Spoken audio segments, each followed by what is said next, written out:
So even though they did finish with an 11-5 record, they are, in my opinion, because of the Bills, because of the Chiefs, because of the Steelers, they are an underrated team at 11-5, and I think that they can do a lot of damage in the playoffs.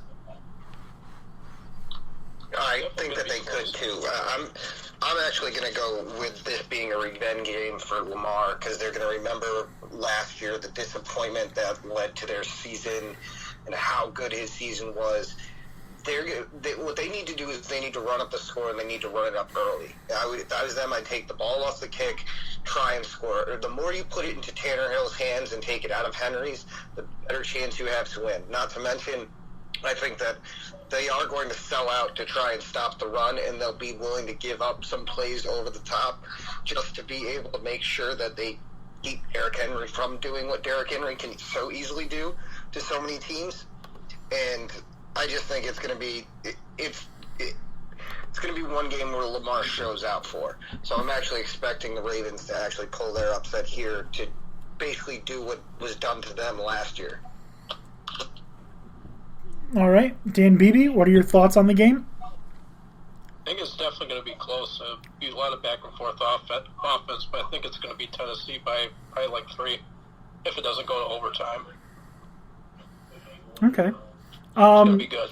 I think what's going to happen is you're going to see one team. I don't think it's going to be the final score is going to be as close as the game really was.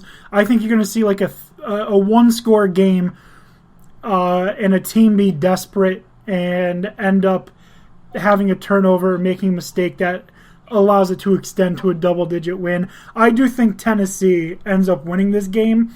I think they win it, like I said, by just doing well, playing well on offense, and keeping the weapons that Lamar Jackson has in check. I'm not as afraid of Mark Ingram as I used to be. Gus Edwards isn't scaring me too much. J.K. Dobbins, I think, has a lot of developing left to do. If you can keep those receivers, Devin Duvernay and what's his name, Hollywood Brown, if you can keep them in check, make Lamar actually have to run it and keep a speedy spy on him, I think you can do a good job. On the other hand, if you can pressure Ryan Tannehill, he'll make mistakes. So I really could see it going either way, but I'm going to say give me the Titans by 7-10. I'm going to take the Ravens to win outright 7 or less. All right. Dan O'Shea?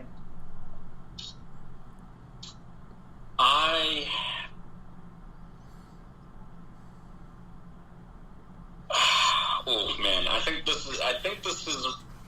I'm going to say Ravens by a field goal. Okay. Interesting. All right. So we're split on this. The next game that they have, it looks like they're going to go AFC down the line, is Indianapolis at Buffalo. I'm just going to spoil my hand here.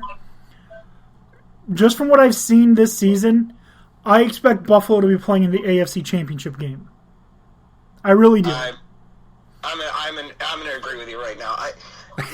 Listen, Indy is a scary team against Buffalo, and I'll give you 2 reasons why. One, their defense was the best in the league for most of the year, and they're clearly one of the top 10. So they can give Buffalo more of a challenge, but we've seen Buffalo dismantling everybody that they play. And the only other thing that gives me, because let's be honest, Phillip Rivers, he creates a reason for concern anytime he's in a playoff game, anytime he's in any game.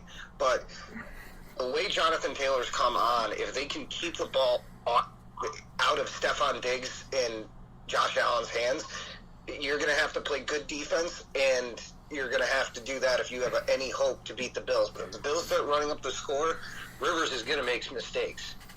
The key to this game, in my opinion, is going to be if Indianapolis wants to beat Buffalo, then Darius Leonard needs to control Josh Allen. If you can keep him in the pocket and trust your guys like Rocky Ya-Sin out behind you to cover their guys, Darius Leonard can be a very scary man and can really dictate the pace of the game. That being said, I really think Josh Allen's just going to go off. I think he's the MVP this season, and I think he's going to show you why in these playoffs. He definitely stated his case. He's so good. Yeah, I've got Buffalo. I honestly, if I'm evaluating it, like I've got Buffalo by 2 touchdowns in this one. Yeah, same. Easily. Buffalo big. Yeah. Like Indy, yeah, Jonathan Taylor's come on real nice. He's looking pretty damn good. But also, Zach Moss doesn't look bad. Devin Singletary's pretty good himself. Plus, you've got Diggs. That wide receiving core is just speed on top of speed on top of speed. You know?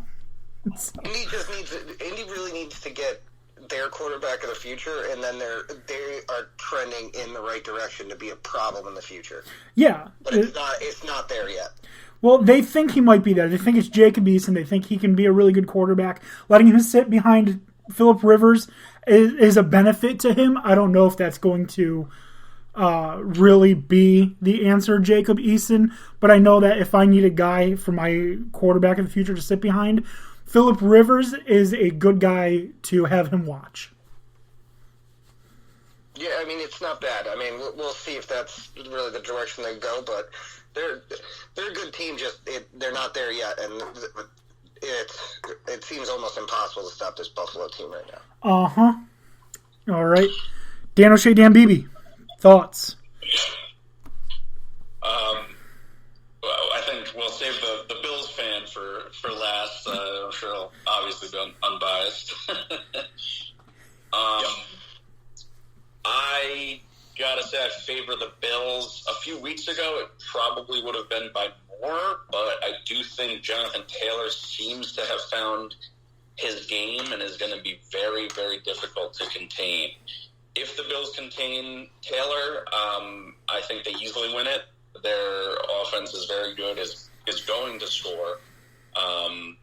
It's just, how much ball control are they going to have? If the Colts can play the ball control game, can have long, sustained drives behind Jonathan Taylor, then they could pull the upset. But I think everyone is favoring the Bills. I am favoring the Bills, and I think they win by a touchdown. I think most of these games are going to be close. I don't foresee too many blowouts this weekend. I think this is going to be a blowout. I really do. I think the Bills are going to find a rhythm early, and they're not going to let up. I agree with that. I mean, it's going to be key. Like, if they can get into Phillip Rivers' head early, they're going to have a hard time. He's going to have a hard time all day. I can see Buffalo just pulling away with it. Yeah, that's exactly what I think. So we're all in agreement. We think Buffalo's going to win. Let's move on to what I think is the most difficult one to pick. Maybe you guys disagree. Cleveland at Pittsburgh. Pittsburgh was they get to 13-0, and then they lost like their last 3 games, which is crazy. Yep. Playing against Cleveland, who everyone counted out after Odell Beckham went down, after Nick Chubb went down for a little bit, and they didn't really miss any beats at all.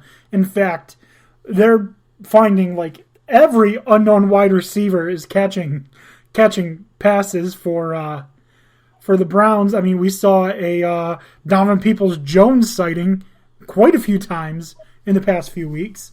So I think the Browns really have the momentum going into the game. Pittsburgh teams are in their head.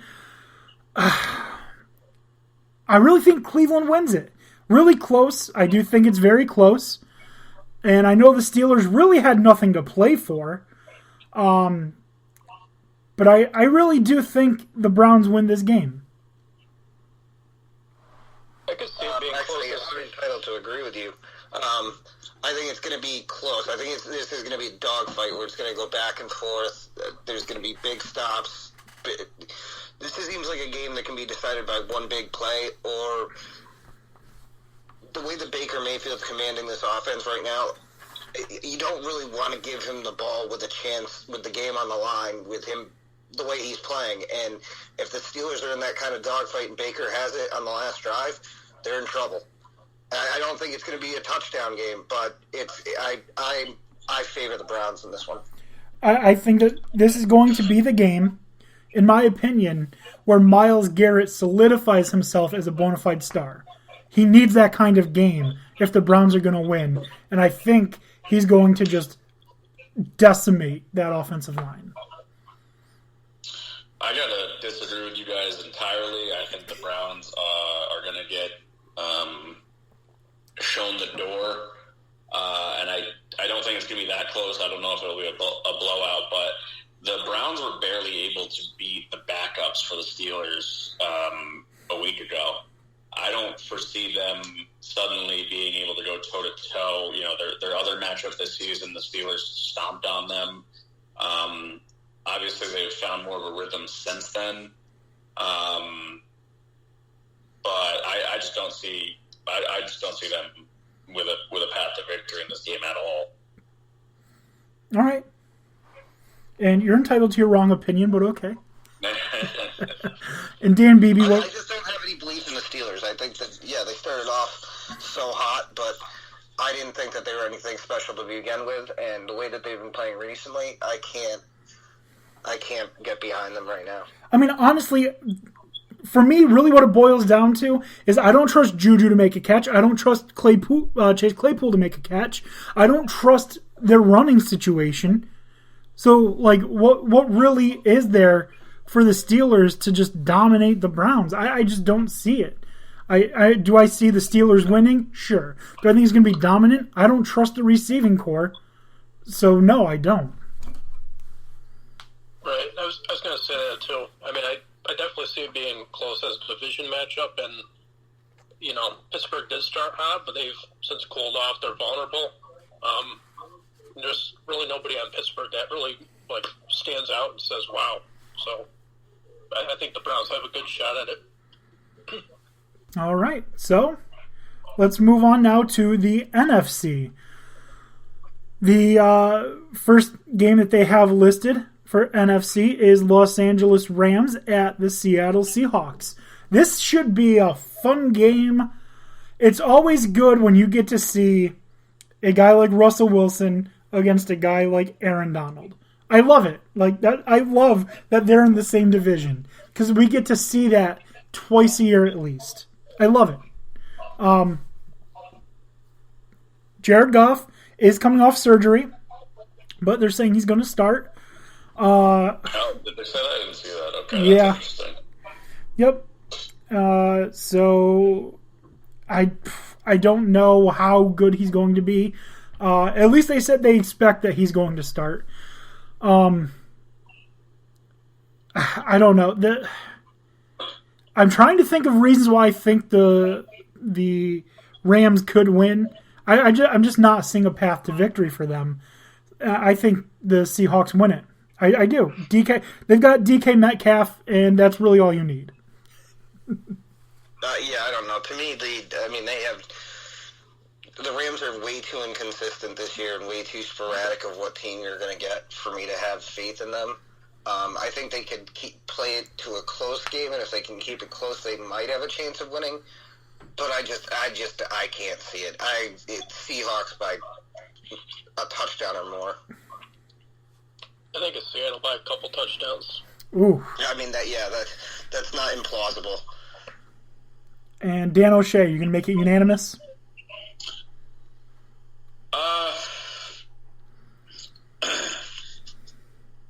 Yeah. I think it's tough to go against that right now. The way the teams are playing, what we just saw in recent weeks. The Rams lost to the Jets. Yeah, they are lucky to be there. It's a good point. They're the second luckiest team behind Washington to be there, just because Washington's record is so bad. Yeah, we're gonna get to them in a minute. Dallas too. Who? The Seahawks or the Rams? The Rams. They both did.